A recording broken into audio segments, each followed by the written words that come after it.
Hello, it's a week ago since I've done the last allotment update, and as you can see, the snow is melting, thank goodness.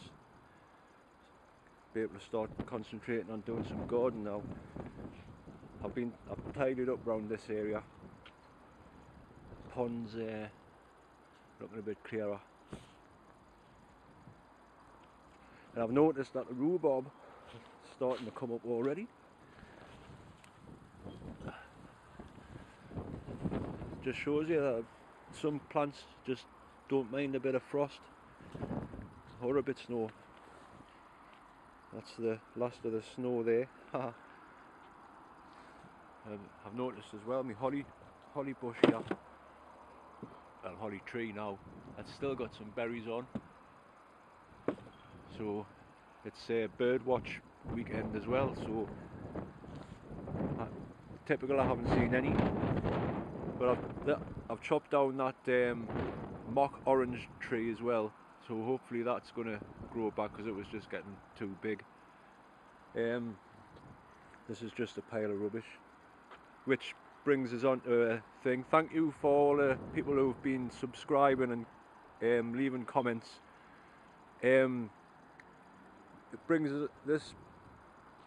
I've been waiting for a skip now for 6 months, and all I can do is pile all the rubbish in this one corner, which brings us on to the allotment rent, which is for this size garden, which is 300 square metres.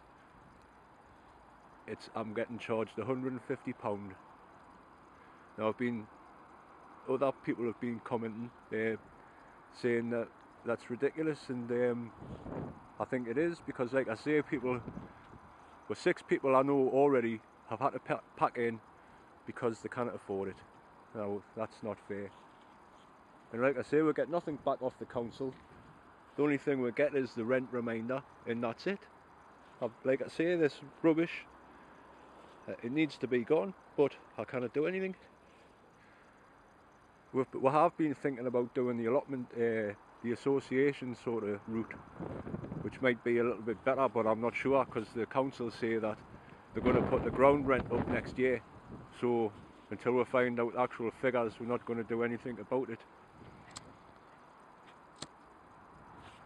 But it just gets us mad.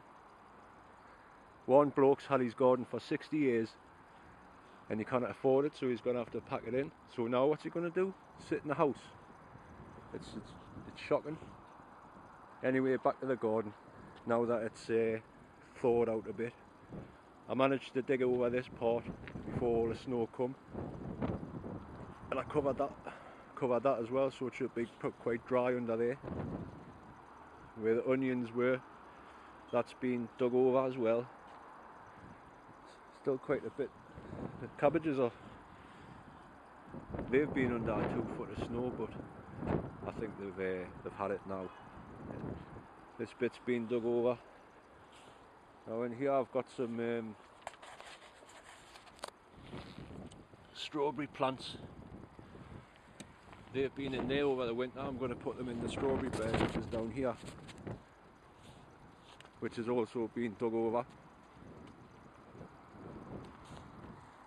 They go there. That's the strawberry patch. Greenhouse. What I've been doing,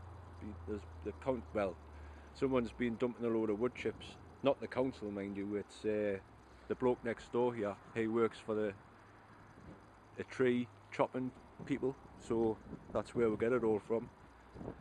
But I've tidied this bit up, and what I've been doing around here, since I'm getting charged for every single square metre, is this part here is dug over. I'm going to put some comfrey in there, and maybe there's a row of tatties in this part. See what happens. That's my leak trench. It's quite windy.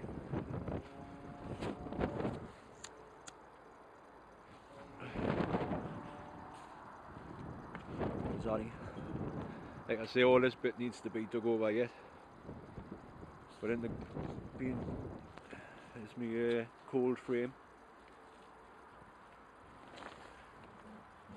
It's not bad. It does the job. The greenhouse.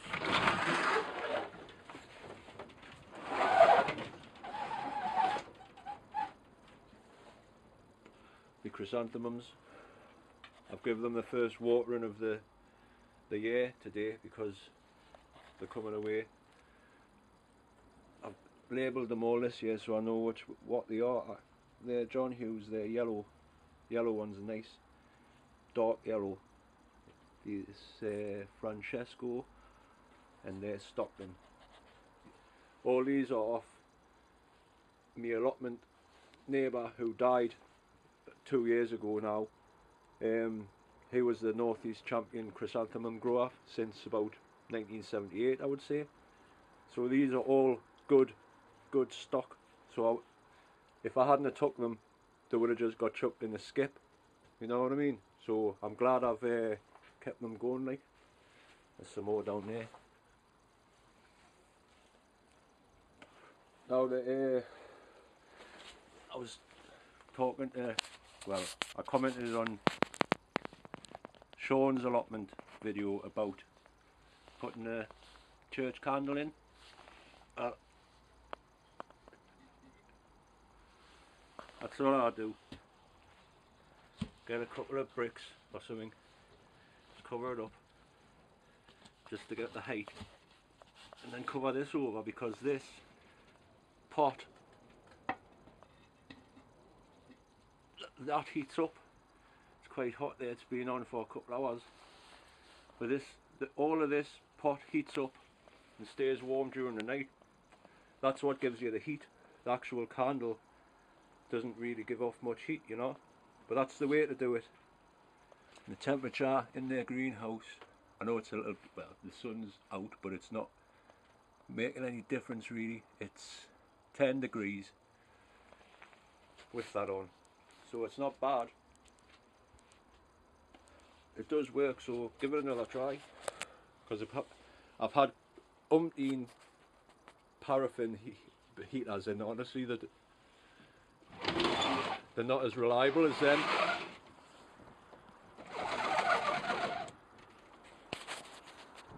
There's loads of paraffin's, for one, it's expensive, and sometimes, like I say, I've had one in that greenhouse before, and I've come back the next day and it's just been full of smoke because the actual wick hasn't been caught alight properly. I've got them all over the place. There's one down there in the rubbish pile. There's one in the shed. They're all over. But it's I suppose it's up to everybody's preference really. But the greenhouse here, this grapevine, starting to bud. What I was going to do in the past, in this part here, I had a hotbed, and I did grow melons, but they only got to like a tennis ball size. So it's too cold in Newcastle, like to grow stuff like that, unless you've got a proper heated greenhouse. But like I say, I'll just stick to what I eat now. That's a grapevine cutting there. That took 2 years to cutting from this. It took 2 years to actually start rooting, so I've planted it in the ground, and eventually this one, I'll take this one away, see how it goes.